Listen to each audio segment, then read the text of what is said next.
حول ولا قوة إلا بالله العلي العظيم.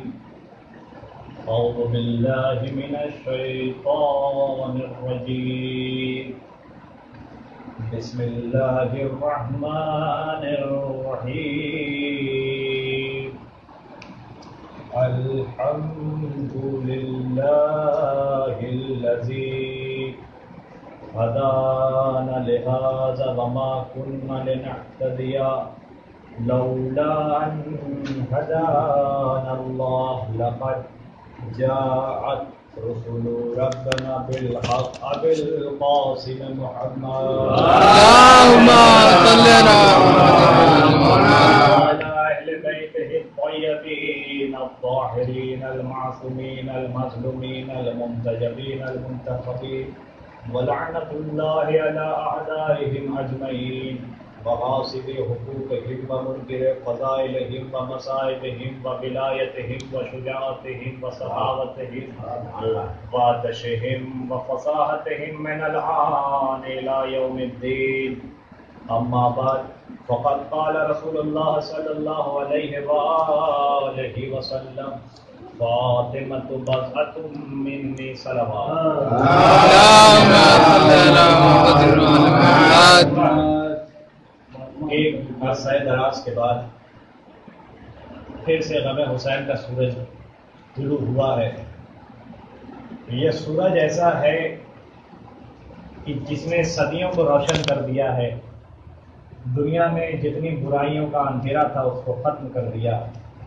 اور ماشاء اللہ آپ بھی مجلس سننے کے لیے آمادہ ہیں اور یہاں کی سماعت ایسی ہے کہ یہاں کی سامعین کو یہ نہیں کہنا پڑتا کہ توجہ کیجیے گا، اس لیے کہ ہر شخص یہاں پہ باوقار ہے، بلند ذوق ہے. ماشاء اللہ سارے لوگ ولایت علی کی شراب پینے والے ہیں. یہ ایسی شراب ہے کہ جس کو پینے والا جب بہکتا ہے تو حل عطا کی تلاوت کرتا ہے. یہ ایسی شراب ہے اور اس شراب کو پینے والا بھی بھٹکتا ہے، اور جب اس شراب کو پینے والا بھٹکتا ہے تو وہ غدیر تک پہنچتا ہے. اس شراب کا مزہ الگ ہے. یہ شراب وہ پیتا ہے کہ جس کی ماں نیک ہو باپ ایک ہو.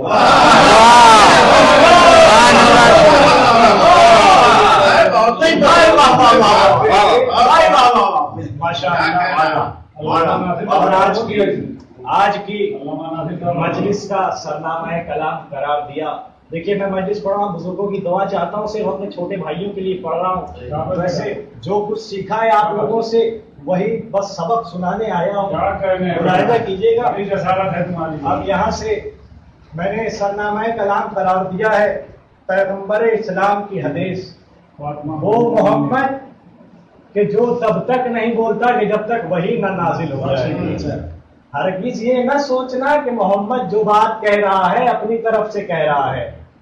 یہ امین رسول ہے، یہ وہی کہے گا کہ جو وہی کہے گی. آئیے حضرت، میں نے سرنامہ کلام قرار دیا رسول خدا کی مشہور و معروف حدیث جس نے سارے انسانوں کو متوجہ کر دیا شہزادی کونین کی طرف. انسانوں کا ظرف اس لائق نہیں ہے کہ وہ شہزادی کی ٹھیک طریقے سے معرفت حاصل کر سکے. انسانوں کی ذہن اس قابل نہیں ہے کہ فاطمہ ان کے ذہن میں سما سکے. پیغمبر نے کہا فاطمہ تو بضعۃ منی، فاطمہ میرا ٹکڑا، میرا جگر کا ٹکڑا ہے. اب عزیزان گرامی چلیے بزرگ ہماری مدد کر رہے ہیں ماشاءاللہ، اور آپ کی سرپرستی رہے گی تو انشاءاللہ ذرہ بھی آفتاب بنے گا. پیغمبر اسلام کی حدیث ہے. اب یہ الگ بات کہ کوئی فاطمہ کے بغض میں زبردستی یہ کہے کہ نبی کی ایک بیٹی نہیں 4 بیٹیاں تھیں. پیغمبر اسلام کی 4 بیٹیاں تھیں. زبردستی بکے ہوئے مورخ اپنی کتابوں میں بکے ہوئے قلم سے بھلے لکھ دے 4 بیٹیاں تھیں، مگر مباہلے کے میدان میں 4 نہیں گئی، صرف ایک گئی جس کا نام فاطمہ تھا. یہ تو بات سامنے کی ہے نا، مباہلے کی بات ہے. اب انہوں نے ایسی باتیں لکھی ہیں کہ جس کو لکھنے کے بعد خود پھنس گئے ہیں. وہی بات ہوئی، پہلے خود گڈھا کیا پھر اسی گڈھے میں گر گئے. چاہے علامہ شبلی نعمانی ہو چاہے طاہر القادری ہوں، سب نے لکھا کہ پیغمبر کی 4 بیٹیاں تھیں. پیغمبر نے اعلان رسالت یعنی 40 سال کی عمر پہنچنے سے پہلے، اعلان رسالت سے پہلے 5 سال پہلے 4 بیٹیوں کی شادی کر دی تھی. اب دیکھیے گا، اور شیعہ سنی اس بات پہ متفق ہیں کہ پیغمبر کی شادی 25 سال کی عمر میں ہوئی تھی. ہے نا؟ آپ حضرات ہمارے ساتھ رہیں گے تو انشاءاللہ پڑھنے میں مزہ آئے گا. دیکھیے گا کیسے شہزادی کے بغض میں خود پہلے گڈھا کرنا پھر اسی میں گر گئے. پیغمبر کی شادی 25 سال کی عمر میں، 4 بیٹیوں کی شادی اعلان رسالت کے 5 سال پہلے کروا دی تھی. اب آپ سے ایک سوال ہے، اب ماشاءاللہ یہاں ایسے لوگ ہیں جو میتھس میں ماہر ہیں. 25 اور 40 کے بیچ میں کتنے سال کا فرق رہتا ہے؟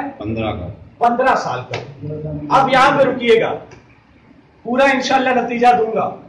اب یہاں پہ ایک اور بات کہی، سارے مسلمانوں نے، شیعہ سنی سب متفق ہیں اس پہ. پیغمبر کی شادی جب ہوئی 25 سال تک تو 4 سال تک کوئی اولاد نہیں ہوئی. 15 بہت اچھا ماشاءاللہ، ہماری مدد ہو رہی ہے. دیکھیں 25 سال میں شادی، 4 سال تک کوئی بیٹی نہیں، بچے کتنا؟ 11 سال. اب 11 سال، اب اس سے اور ایک اور نتیجہ دیکھیے آپ. اب وہ 11 سال بچا، اب اس 11 سال میں سے 40 جو انہوں نے کہا تھا کہ پیغمبر نے اعلان رسالت سے 5 سال پہلے، یعنی پیغمبر نے اعلان رسالت 40 سال کی عمر میں کیا. اعلان رسالت سے 5 سال پہلے 3 بیٹیوں کی شادی کر دی. اب 11 میں سے 5 گھٹائیے، 6 بچے گا. کس بے غیرت باپ کے اندر یہ اتنی بے غیرتی پائی جاتی ہے؟ اور کون سا ایسا باپ ہے جس کی لڑکی 6 سال کے اندر پیدا بھی ہو، جوان بھی ہو، تینوں کی شادی بھی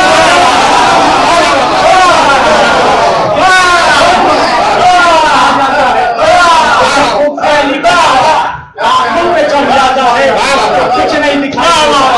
اب یہ اور بات ہے کہ یہ ان کو معلوم ہے کہ یہ غلط ہے، مگر وہ بولیں گے کہ یہ غلط ہے تو جتنی عوام ہے کالر ان کا پکڑے گی کہ تم نے ہمیں کیوں نہیں بتایا. صلوات پر محمد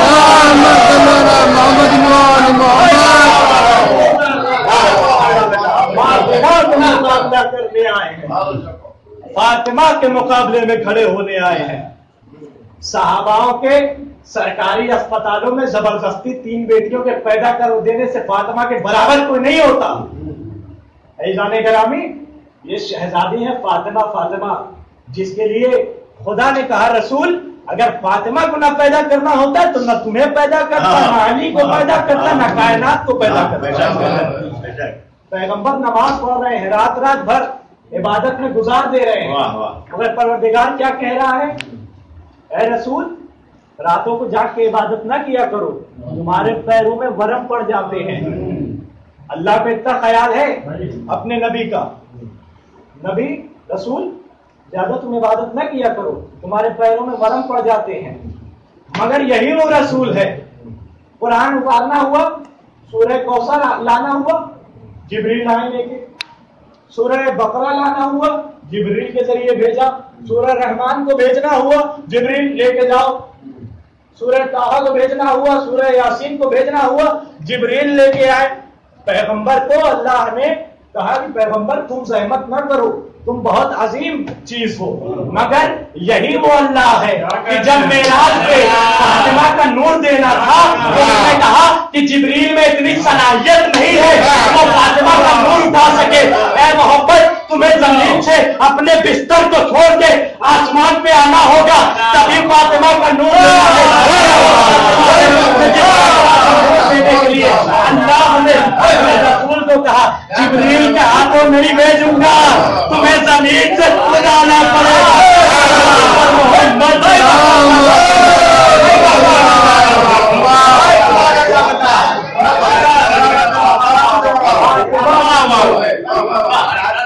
موٹی موٹی ہستی نہیں ہے فاطمہ. انسانوں کے ذہن میں اتنی طاقت ہی نہیں ہے کہ وہ فاطمہ کے لفظ فے کو اپنے ذہن میں سما سکے.